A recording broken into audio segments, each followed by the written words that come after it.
चलिए आपके सामने ये देखिए 10 नंबर क्वेश्चन क्या बोल रहा है कि दो मिरर जो है, दो प्लेन मिरर एक दूसरे से 60 डिग्री पर झुका हुआ है, 60 डिग्री पर झुका हुआ है। दर्पण के बीचों बीच है ना एक प्लेन मिरर, एक रे ऑफ लाइट जो है दर्पण के बीचों बीच 50 डिग्री पर आपतित होता है। तो परावर्तित भी ये 50 डिग्री पर होगा, 50 डिग्री पर ये परावर्तित हो गया। क्वेश्चन में बोल रहा है कि 50 डिग्री पर एक प्रकाश की किरण आपतित होती है पहले सतह पर, उससे टकरा के वो दूसरे सतह को टच करती है और दूसरे से टकरा कर वो पुनः तीसरे मतलब पहले सतह पर आपतित होती है। तो पहले सतह पर वो कितने कोण पर आपतित होगी ये बताना है, ये आपको बताना है, मतलब आई का वैल्यू क्या हो जाएगा। तो एक चीज देखिए सबसे पहले कि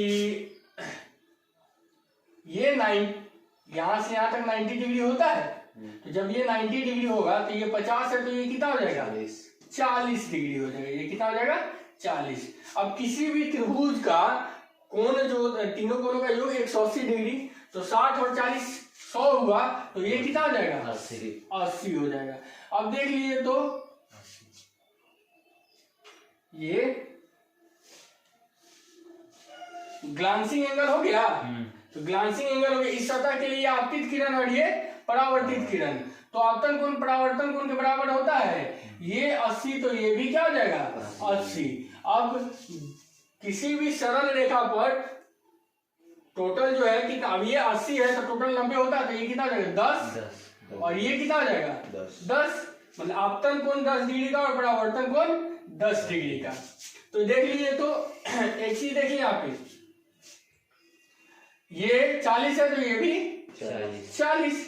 अब देख लीजिए आपके सामने एक त्रिभुज हो गया यहां से यहां तक, और ये एक त्रिभुज हो गया, तो इस त्रिभुज में ये कितना 20 डिग्री, ये 50 50 100 और 40 140, तो 140 और 20 160, ये कितना हो जाएगा 20 डिग्री। तो यहाँ पे तो टोटल 90 डिग्री होता है, तो 20 डिग्री निकल गया तो ये बचा कितना 70, मतलब I is equal to 70 degree, I is equal to कितना 70 डिग्री, ये आपका आंसर हो जाएगा। क्वेश्चन जो है आप लोग क्वेश्चन देखिए, क्वेश्चन क्या है ये question, a ray incident at 50 degree on the middle of the mirror of two mirror inclined at an angle of 60 degree between them. The ray then touches second mirror. टकराने के बाद second mirror को touch कर रहा है, reflected back to first, reflect होकर पहले पे आ रहा है। Find the angle of incidence, तो आई का वैल्यू हम लोग निकाल लिए हैं कितना 70 डिग्री, आई का वैल्यू कितना हो जाएगा 70 डिग्री, तो इसको नोट कीजिए। नेक्स्ट क्वेश्चन जो है देखिए, नेक्स्ट क्वेश्चन एसएचएम से, सिंपल हार्मोनिक मोशन से, समझिए इसको थोड़ा समझना होगा। 11 नंबर,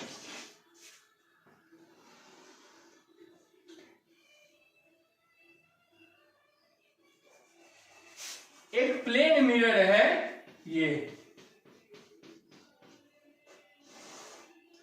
एक प्लेन मिरर है और यहां पे देखिए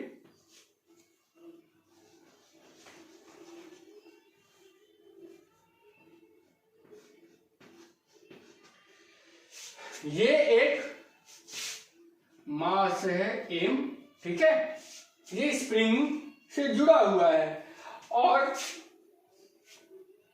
ये जो मिरर है हॉरिजॉन्टल से सॉरी वर्टिकल से 60 डिग्री, वर्टिकल से कितना बनाना है 60 डिग्री का कोण बना। अब यहाँ पे देखिए इसका मास m है, इसको जैसे ही खींच के छोड़ा जाना चाहिए, ऑस्किलेट कर रहा है, कितना एम्पलीट्यूड पे ऑस्किलेट, इसका एम्पलीट्यूड कितना, ऑस्किलेशन का एम्पलीट्यूड कितना है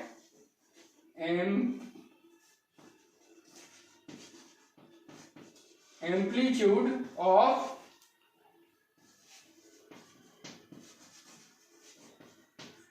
ऑस्किलेशन इक्वल टू ए है, एम्पलीट्यूड ऑफ ऑस्किलेशन कितना है, ए है। तो ये अगर 60 डिग्री, ये एकदम पूरा नॉर्मल है, देख लीजिए, तो ये 60 डिग्री पे हो रहा है, तो इमेज भी कितना होगा, 60 डिग्री पर ही होगा। तो देखिए इसको सॉल्यूशन इसका, ये हो गया आपका मिरर, ऑब्जेक्ट का पोजीशन इधर है 60 डिग्री, तो इमेज का भी पोजीशन कितना होगा, 60 डिग्री, 60 डिग्री। ऑब्जेक्ट की वेलोसिटी VO, इमेज की वेलोसिटी VI। क्वेश्चन को एक बार फिर से सुन लीजिए, क्या है कि an insect of negligible mass, एक कीड़ा जिसका मास नेग्लिजिबल है, is sitting on the block of mass m, इस ब्लॉक पे बैठा हुआ है ना, इसका मास कितना है, m है, द्रव्यमान इसका कितना है, m है, tied with a spring of force constant k, इस एक स्प्रिंग से जुड़ा हुआ है जिसका फोर्स कांस्टेंट कितना है, k है, इसका फोर्स कांस्टेंट कितना है, k है, फोर्स कांस्टेंट k।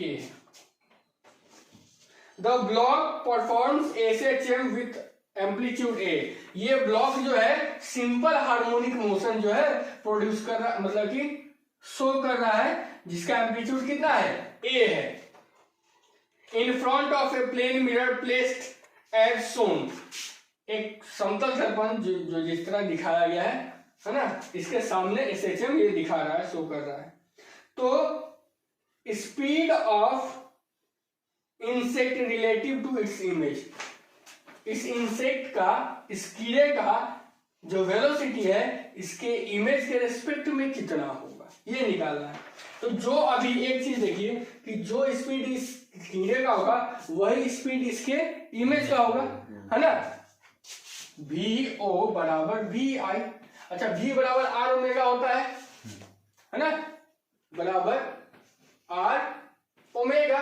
अब R क्या है, जो एम्पलीट्यूड होता है ना, जो ऑस्किलेशन का एम्पलीट्यूड होता है, तो ये कितना है, A। ओमेगा इक्वल टू क्या होता है, रूट अंडर इनर्शियल फैक्टर बटा, सॉरी स्प्रिंग फैक्टर बटा इनर्शियल फैक्टर।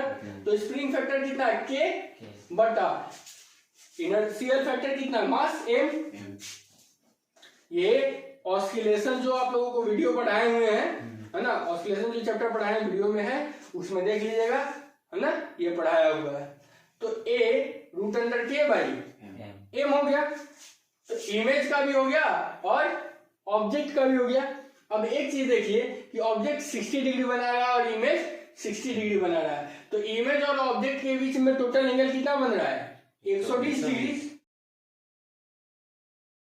हम लोगों को velocity of object with respect to image निकालना है, मतलब कि VO minus VI, VO minus VI relative है। तो जब भी दो वेक्टर को घटाव होता है तो इसका मॉड अगर हम लोग निकालते हैं, VOI equal to root under mod निकालते हैं, तो root under A square plus B square minus 2AB cos theta, मतलब VO square plus VO square, क्योंकि VO और VI दोनों बराबर है, माइनस 2VO cos 120 डिग्री, ऐसा हो गया।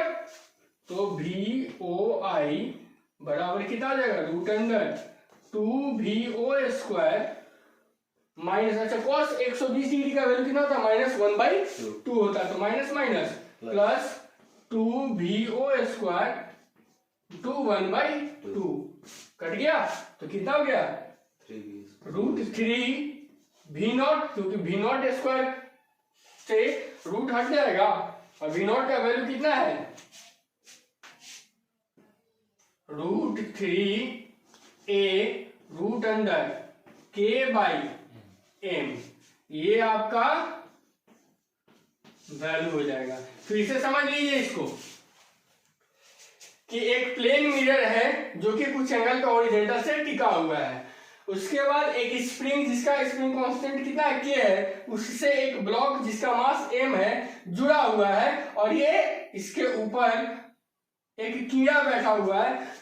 अगर ये block SHM simple harmonic motion show करेगा तो ये कीड़ा भी सिंपल हार्मोनिक मोशन शो करेगा। इसका एम्पलीट्यूड दिया हुआ है कि ए है, स्प्रिंग कांस्टेंट के दिया हुआ है, तो जिस तरीके से ये ऑस्किलेट करेगा उस तरीके से इसका इमेज भी ऑस्किलेट करेगा कि नहीं करेगा। अब वो पूछ रहा है कि इंसेक्ट मतलब कि कीड़े का जो स्पीड है, कीड़े का जो स्पीड है वो इमेज के रिस्पेक्ट में कितना होगा। तो पहले कीड़े का स्पीड हम लोग निकालते हैं, तो v बराबर आर ओमेगा होता है, तो v बराबर आर ओमेगा, तो जो ऑब्जेक्ट का, क्योंकि मिरर तो मूव नहीं कर रहा है, तो ऑब्जेक्ट का स्पीड इमेज का स्पीड बराबर आर ओमेगा, है ना। तो v O equal to R कितना है, एम्पलीट्यूड कितना है, a है, तो आर की जगह पे हम a डाल दिए। ओमेगा क्या होता है, omega equal to root under spring factor by inertial factor. तो स्प्रिंग फैक्टर इसमें क्या है, स्प्रिंग कांस्टेंट के इनर्शियल फैक्टर क्या है, इसका मास m डाल दिए यहाँ पे, तो v नॉट का वैल्यू हमको a root under k by m प्राप्त हो गया। तो इमेज की वेलोसिटी ऑब्जेक्ट के रिस्पेक्ट में, ऑब्जेक्ट की वेलोसिटी इमेज के रिस्पेक्ट में निकालना है, तो ऑब्जेक्ट की वेलोसिटी माइनस इमेज का वेलोसिटी, और उसके बाद दो वेक्टर का घटाव का जब अगर हम लोग मॉड निकालते हैं तो a square plus b square minus 2ab cos theta, दोनों के बीच में एंगल देखिए तो कितना है, 60 और 60 120 डिग्री है, डाल दिए। तो v not square plus v not square minus 2 v not square cos 120 degree, cos 120 डिग्री का वैल्यू माइनस 1/2, तो माइनस माइनस प्लस हो गया और 2 से 2 कट गया, तो 2v square plus v square कितना हो गया, 3v स्क्वायर हो गया। 3v स्क्वायर से 3 तो रूट में ही रह जाएगा, और v स्क्वायर से v बाहर आ गया रूट के बाहर। अब v नॉट का जो वैल्यू है वो आपके सामने कितना है, इतना है, वैल्यू डाल दिए, तो ये आपका हो गया आंसर। ठीक है, तो इसको नोट कीजिए। नेक्स्ट क्वेश्चन देखते हैं कि एक प्लेन मिरर है, ठीक है, एक प्लेन मिरर है, यहां से कोई सोर्स जो है, कोई सोर्स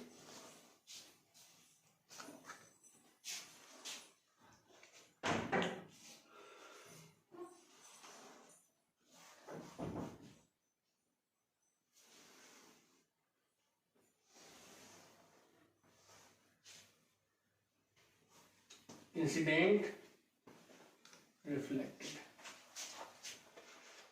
यहां से कोई सोर्स है, ठीक है, जो कि प्लेन मिरर से a डिस्टेंस की दूरी पर है। प्लेन मिरर का लेंथ हम लोग ले लेते हैं l, तो ये भी क्या आ जाएगा, ये a है तो ये भी जो है कितना होगा, a ही होगा। यहां से यहां तक दूरी है l, यहां से यहां तक दूरी है l। क्वेश्चन में पूछ रहा है कि ये प्लेन मिरर ऊपर से गिरते आ रहा है, ऊपर से क्या हो रहा है, गिरते जा रहा है, तो पूछ रहा है कि ये जो विजुअल रीजन है, ये वाला जो रीजन है, यहां से ये वाला जो रीजन है, ये बढ़ेगा या घटेगा या स्थिर रहेगा, है ना। जैसे जैसे ये नीचे आएगा तो वैसे वैसे ये बढ़ेगा या फिर कम होगा या फिर जितना है उतना ही रहेगा। तो चलिए इस क्वेश्चन को हम लोग देखते हैं। यहां पे देख लीजिए, इस रे के लिए देखते हैं, इस रे के लिए ये a है तो ये भी क्या होगा, a होगा। इस रे के लिए देखते हैं कि यहां से यहां तक कितना हो जाएगा, यहां से यहां तक तो l, यहां से यहां तक l, और यहां से यहां तक कितना a, मतलब यहां से यहां तक ये हो गया l प्लस a। तो आफ्टर रिफ्लेक्शन एंगल दोनों का सेम है तो डिस्टेंस भी सेम होगा, ये भी कितना हो जाएगा l प्लस a, ठीक है। तो देखिए यहां पे l क्या है, कांस्टेंट है, l क्या है, कांस्टेंट है। अगर हम इस रीजन की बात करते हैं कि ये टोटल कितना होगा, ये टोटल कितना होगा, तो इसका वैल्यू अगर हमको निकालना होगा तो यहां से यहां तक के वैल्यू में से इसको घटा देंगे तो ये रीजन हमको मिल जाएगा। तो यहां से यहां तक कितना हो जाएगा, l प्लस a और प्लस l प्लस a, मतलब कि 2l प्लस a हो जाएगा। अगर हमको इस रीजन को निकालना है, इस रीजन को, तो इस रीजन को निकालने के लिए यहां से यहां तक में से यहां वाला घटा देंगे।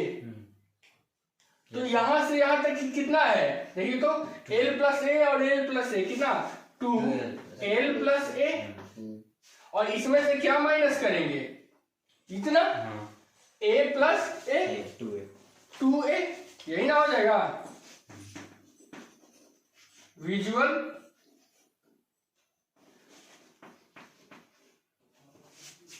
तो कितना हो जाएगा 2l plus 2a minus 2a 2l।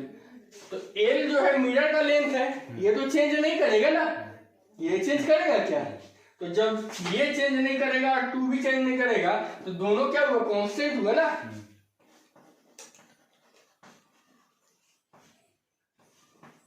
तो ये रीजन चेंज करेगा क्या? ऐसा देखने में लगेगा कि जैसे जैसे नीचे आएगा ये भागेगा, इधर उधर भागेगा, लेकिन ये वास्तव में नहीं होगा, ये रीजन हमेशा क्या रहेगा कांस्टेंट रहेगा। ठीक है, नेक्स्ट क्वेश्चन, ये कितना नंबर था 12 नंबर ना। नेक्स्ट क्वेश्चन देखते हैं हम। नेक्स्ट क्वेश्चन है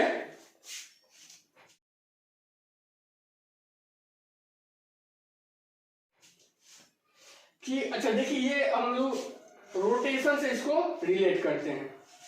ए plane mirror is placed at the centre of spherical screen. ये एक स्फेरिकल स्क्रीन है ना,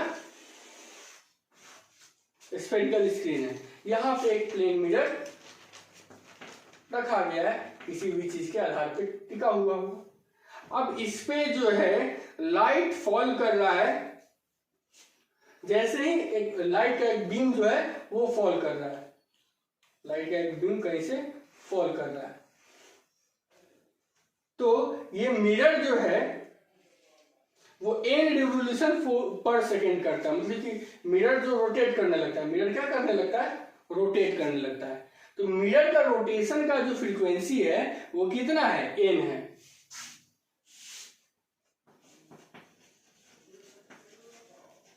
फ्रीक्वेंसी ऑफ मिरर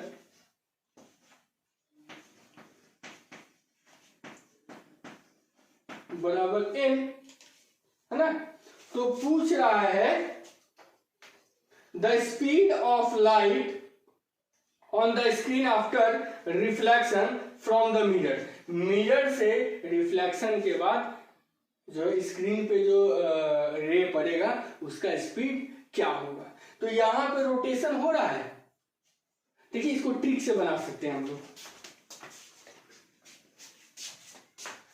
देखिए स्टार्टिंग में आप लोग बताए थे कि इंसिडेंट रे को फिक्स करके अगर मिरर को उसके एक्सिस पर रोटेट कराया जाता है, थीटा डिग्री रोटेट करता है, तो उसका रिफ्लेक्टेड रे कितना रिफ्लेक्ट करता रोटेट करता है 2 थीटा डिग्री। मतलब अगर फ्रीक्वेंसी इसके रोटेशन का फ्रीक्वेंसी n है तो रिफ्लेक्टेड रे का फ्रीक्वेंसी कितना हो जाएगा 2n होगा। फ्रीक्वेंसी ऑफ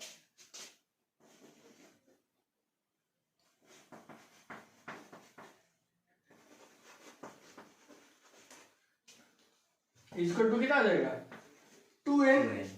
v बराबर क्या होता है r omega, omega equal to 2 pi nu होता है r 2 पाई न्यू है ना। न्यू क्या है फ्रीक्वेंसी है, तो फ्रीक्वेंसी कितना है 2n है। r 2 पाई इंटू 2n, तो v इक्वल टू कितना जाएगा 2 दूंगा 4 पाई n r।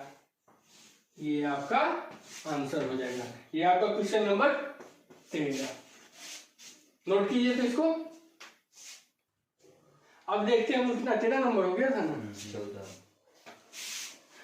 14। पहले ही समझ लीजिए। देखिए अगर लाइट इंसिडेंट कर रहा है किसी डेंसर मीडियम पे, ठीक है, लाइट अगर इंसिडेंट कर रहा है रेयर मीडियम पे नहीं होगा, डेंसर मीडियम पे इंसिडेंट करके रिफ्लेक्ट कर रहा है, तो उस केस में आपका जो फेज जो है वो फेज लिखो, आपका जो लेक्चर में बताए हुए भी थे। फेज जो है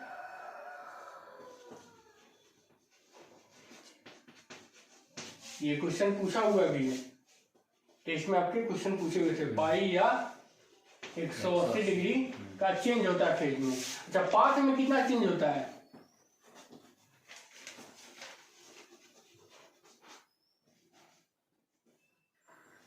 पाथ जो है वो λ/2 का चेंज होता है।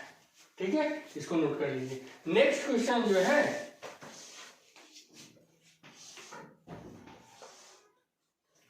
दो प्लेन मिरर है जो कि 1.6 मीटर मतलब 160 सेंटीमीटर लंबा है। इन दोनों के बीच का जो गैप है, इन दोनों के बीच का गैप जो है वो 20 सेंटीमीटर है। कितना है? 20 सेंटीमीटर। कोई रे ऑफ लाइट जो है वो वर्टिकल से 30 डिग्री पर इंसिडेंट होती है, 30 डिग्री पर। ठीक है, और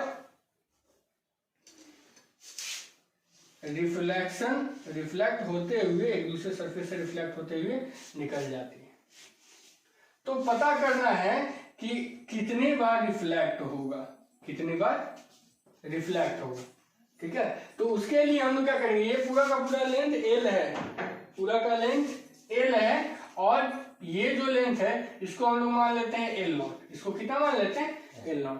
अब ये लेंथ निकाल के हम क्या कर देंगे, टोटल लेंथ में डिवाइड कर देंगे, तो हम लोगों को नंबर ऑफ रिफ्लेक्शन आ जाएगा। लेकिन रिफ्लेक्शन तो यहाँ से स्टार्ट हो रहा है और ये कैलकुलेट होगा यहाँ से, तो उसमें क्या करेंगे, जो भी वैल्यू आएगा उसमें इसको जोड़ देंगे। तो इसको निकालने के लिए 30 है तो ये भी 30 हो जाएगा। तो अब L0 क्या है? P है, और ये कितना है? 20 सेंटीमीटर क्या है? B है। तो tan 30 डिग्री बराबर क्या हो जाएगा? P/B। तो P कितना है? L0, B कितना? 20 सेंटीमीटर। तो L0 इज इक्वल टू कितना हो जाएगा? 20 tan 30 डिग्री। tan 30 का मान कितना होता है? 1/√3 यही ना होता है। तो L0 का वैल्यू मिल गया। अब आप क्या कीजिएगा, नंबर ऑफ रिफ्लेक्शन के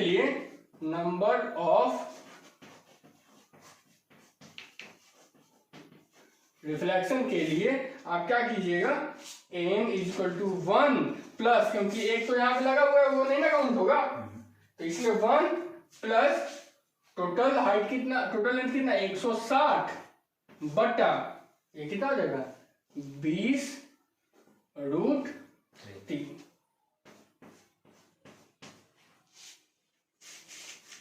n = 1 प्लस 8 गुने 1.732। ठीक है, और जो भी वैल्यू आएगा उसको कैलकुलेट करके हम लोग लिख देंगे आंसर।